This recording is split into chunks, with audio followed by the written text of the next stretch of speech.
In the early years of the 19th century, a man could eat his breakfast in perfect health and lie within a coffin before the sun had set. A violent convulsion would strike without a whisper of warning. The victim's skin would begin to turn a haunting shade of blue-purple, the hue of oxygen starved from the blood, while eyes sank hollow and deep into the skull. In mere days, sometimes hours, the entire vitality of a robust human being would wither into a shriveled corpse. The rhythmic clatter of death carts on the desolate streets of Paris and London became so constant that there was no time for shrouds. Victims were buried still wearing their flamboyant festival costumes. The world's most radiant metropolises plunged into a silence of terror, or the chaos of riotous blood. From the sweltering pungent docks of Calcutta to the River Thames's choking on the stench of decay, a single horrific question echoed: was this divine retribution or the apocalypse of the modern age? What the people of that era failed to grasp was that they were facing an invisible predator lurking in every sip of water.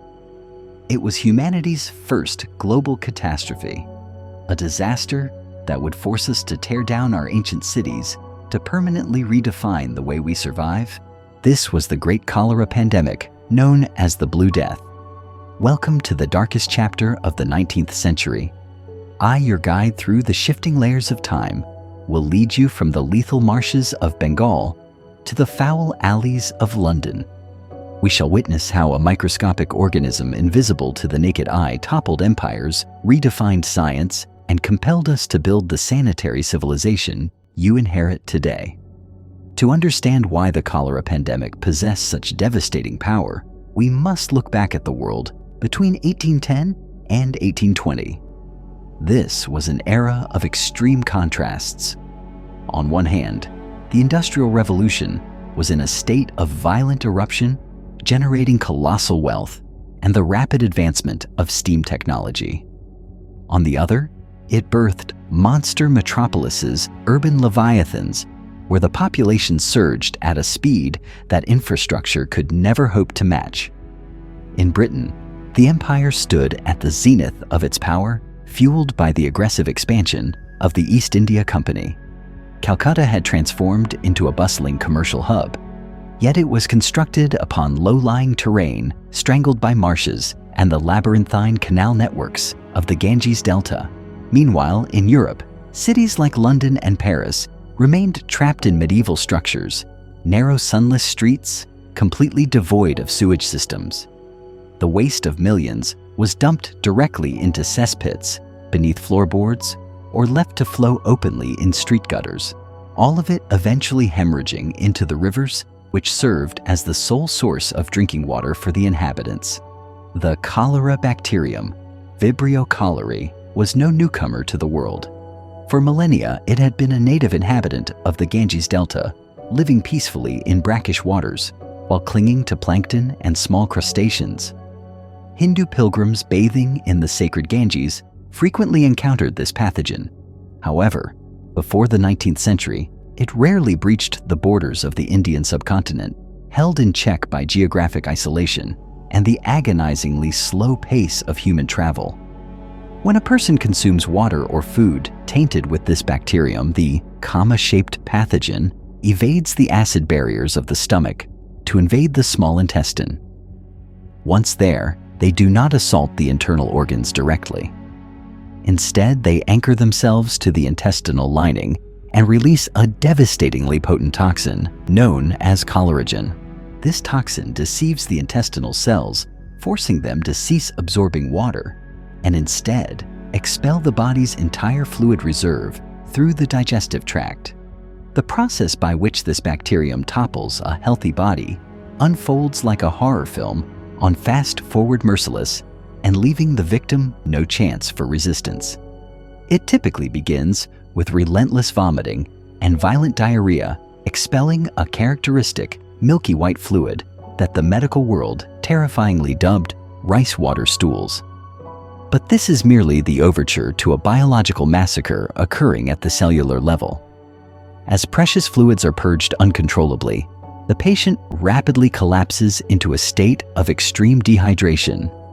The bloodstream, once flowing freely, begins to thicken like tar, causing oxygen circulation to stagnate. The result is agonizing muscle cramps that pierce to the very marrow, leaving the victim feeling as though every fiber of their flesh is being torn apart from within by invisible hands. In just a few short hours, a vibrant human being is transformed into a hollow, horrific entity. Their eyes sink deep into their sockets, their face becomes gaunt and distorted from desiccation, and their skin gradually turns a ghostly blue-gray or a bruised purple due to acute oxygen starvation. It was this terrifying sight, victims resembling walking corpses with cyanotic, discolored skin, that led the world to christen it with a name of dread, the Blue Death, a dark symbol of the fragility of human life before the destructive power of a microbe. In 1815, the eruption of Mount Tambora in Indonesia altered the global climate, triggering erratic floods across India. The shifts in salinity and temperature in the rivers stimulated cholera bacteria to bloom at unprecedented densities. And as British troops marched from Calcutta toward the frontiers of colonial wars, they unwittingly carried this uninvited guest upon their boots and within their water supplies. Since the dawn of the 19th century, the world has felt the double-edged sword of proto-globalization. Armies, merchant fleets, and traders, once the triumphant symbols of humanity's expanding survival space, were transformed into unwitting intermediaries for an invisible force disease. The first cholera pandemic, 1817 to 1824, served as the initial warning of this network of destruction.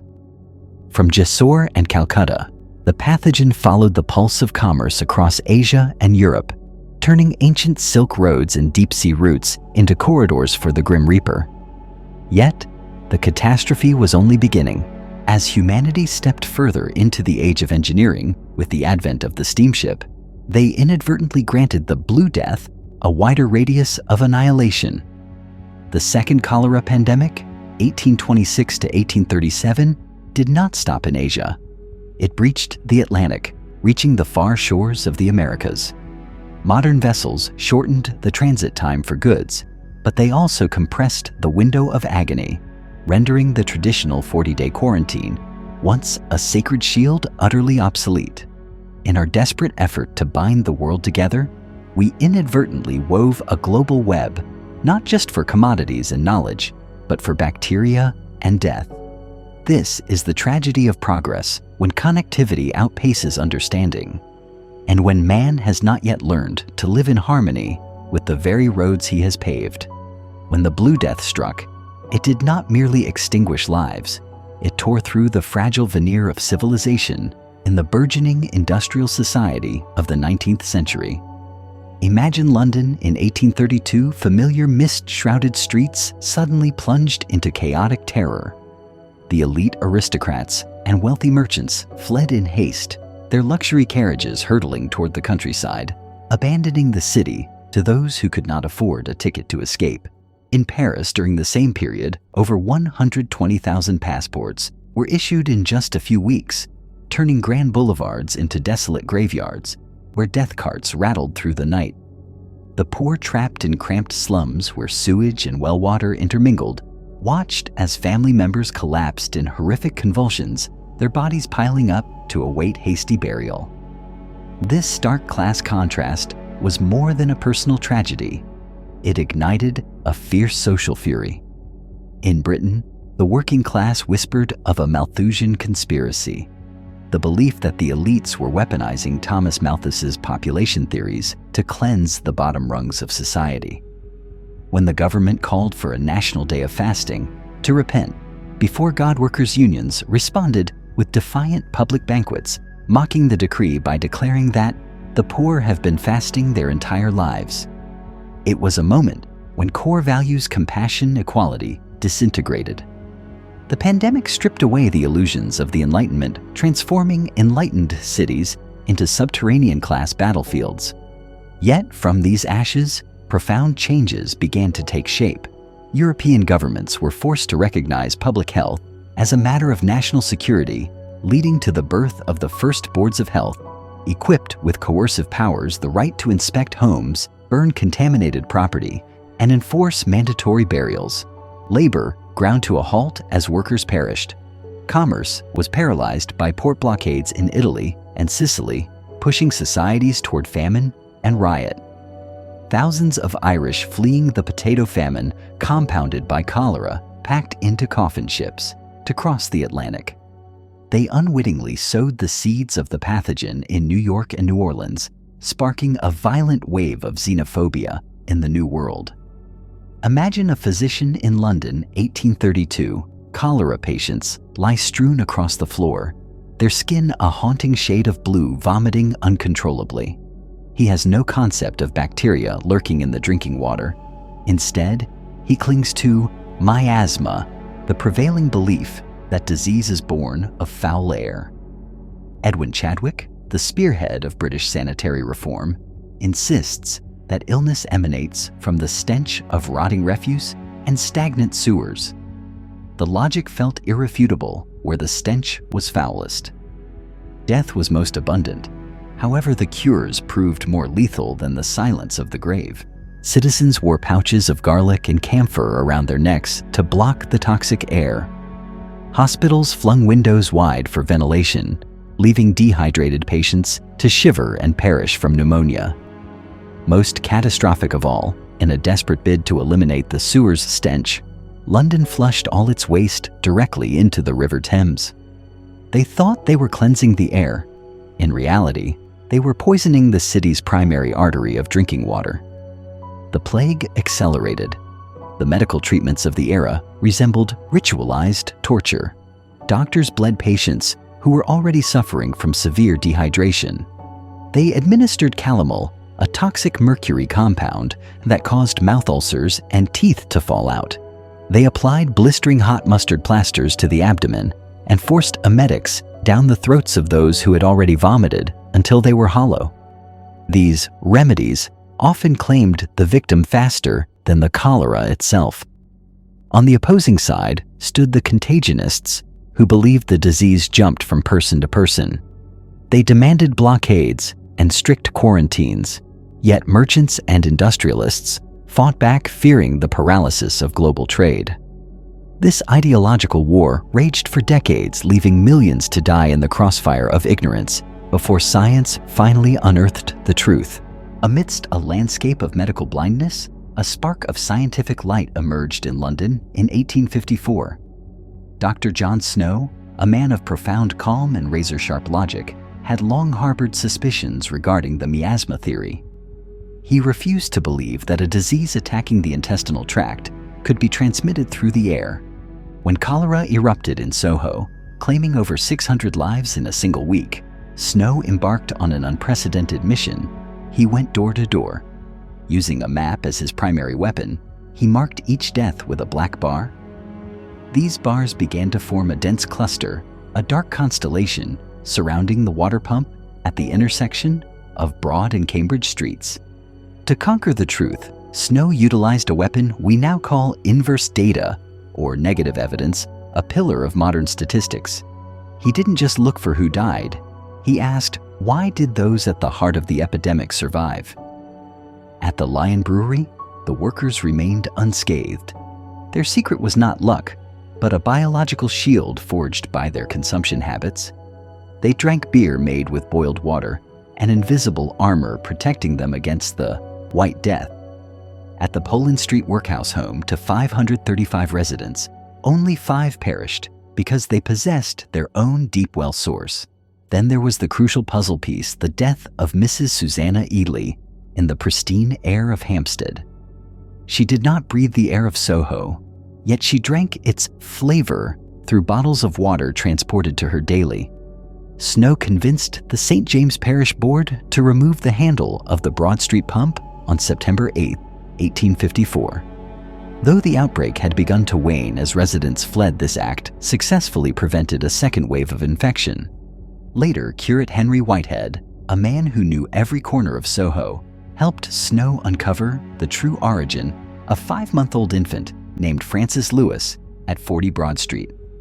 Her mother had washed soiled diapers and dumped the waste into a decaying cesspool just 2 feet 8 inches from the well.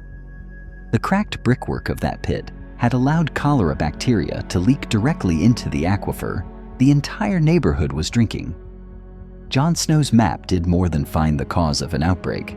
It gave birth to modern epidemiology and geographic information systems. In the evolution of the city, cholera acted as a ruthless biological catalyst, forcing social structures to undergo massive surgery to adapt. In London, the event known as the Great Stink of 1858 was the threshold that forced the British government to abandon its stagnation. Joseph Bazalgette engineered a system of subterranean veins using Portland cement, a material with superior compressive strength designed with a capacity double the population of the time. The result was a resilient infrastructure that completely eliminated waterborne disease vectors, protecting London for 2 centuries. Conversely, in Paris, Baron Haussmann executed a dual-purpose strategy, sanitizing the city while consolidating political power. The demolition of 60% of the old structure to build grand boulevards not only optimized aerodynamics and light to eradicate miasma, but also created direct lines of fire, neutralizing the ability of insurgents to erect barricades. However, this rebirth led to an inevitable consequence: extreme spatial stratification. The poor were pushed to the periphery, transforming central Paris into an elite fortress for the middle class. The city defeated the bacteria, but failed to maintain structural equity. The sanitary revolution wasn't just about Bazalgette's massive underground sewers or Haussmann's gleaming boulevards. It fundamentally redefined human responsibility to the community. It transformed us from creatures who left their fates to miasma and destiny into a species that masters its destiny through data and empirical science. We today are the direct descendants of that awakening.